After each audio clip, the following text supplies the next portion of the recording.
ಶಿವಲಿಂಗಕ್ಕೆ ಅಭಿಷೇಕ ಮಾಡುವುದರಿಂದ ಮಾನಸಿಕ ಶಾಂತಿ, ಆರೋಗ್ಯ ವೃದ್ಧಿ, ದೋಷ ನಿವಾರಣೆ, ಆರ್ಥಿಕ ಸಮೃದ್ಧಿ ಮತ್ತು ಪಾಪಗಳಿಂದ ಮುಕ್ತಿ ದೊರೆಯುತ್ತದೆ. ಹಾಲು, ನೀರು, ಜೇನುತುಪ್ಪ, ಮೊಸರು ಅಥವಾ ತುಪ್ಪದಿಂದ ವಿಶೇಷ ಅಭಿಷೇಕ ಮಾಡುವುದರಿಂದ ಇಷ್ಟಾರ್ಥಗಳು ಈಡೇರುತ್ತವೆ ಮತ್ತು ಅಕಾಲಿಕ ಮರಣದ ಭಯ ದೂರವಾಗುತ್ತದೆ. ಶಿವ ಅಭಿಷೇಕದ ಮುಖ್ಯ ಪ್ರಯೋಜನಗಳು: ಮಾನಸಿಕ ಶಾಂತಿ. ಪ್ರತಿದಿನ ಅಥವಾ ಸೋಮವಾರದಂದು ನೀರಿನಿಂದ ಅಭಿಷೇಕ ಮಾಡುವುದರಿಂದ ಮನಸ್ಸಿಗೆ ಶಾಂತಿ ಲಭಿಸುತ್ತದೆ. ಆರೋಗ್ಯ ವೃದ್ಧಿ. ಹಾಲಿನ ಅಭಿಷೇಕವು ರೋಗಗಳನ್ನು ದೂರವಾಗಿಸಿ ಆಯಸ್ಸನ್ನು ಹೆಚ್ಚಿಸುತ್ತದೆ. ಕಬ್ಬಿನ ರಸದ ಅಭಿಷೇಕದಿಂದ ದೀರ್ಘಕಾಲದ ಅನಾರೋಗ್ಯ ನಿವಾರಣೆಯಾಗುತ್ತದೆ. ಆರ್ಥಿಕ ಸಮೃದ್ಧಿ. ಅಕ್ಕಿ ನೀರಿನ ಅಭಿಷೇಕ ಸಾಲದ ಬಾಧೆಯನ್ನು ದೂರ ಮಾಡಿದರೆ, ತುಪ್ಪದ ಅಭಿಷೇಕವು ಸಂಪತ್ತನ್ನು ನೀಡುತ್ತದೆ. ದೋಷ ನಿವಾರಣೆ.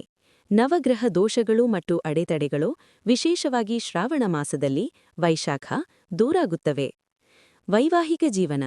ಶಿವ-ಪಾರ್ವತಿಯರಿಗೆ ಪಂಚಾಮೃತ ಅಭಿಷೇಕ ಮಾಡುವುದರಿಂದ ವೈವಾಹಿಕ ಸಮಸ್ಯೆಗಳು ಕೊನೆಗೊಂಡು ಸಂಬಂಧ ಬಲಗೊಳ್ಳುತ್ತದೆ. ಸಂತಾನ ಭಾಗ್ಯ.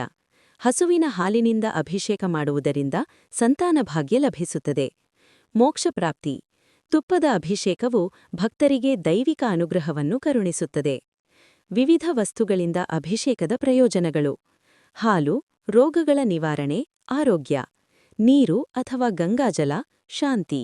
ಮೊಸರು, ಸ್ಥಿರತೆ, ಆರೋಗ್ಯ, ಸಮೃದ್ಧಿ.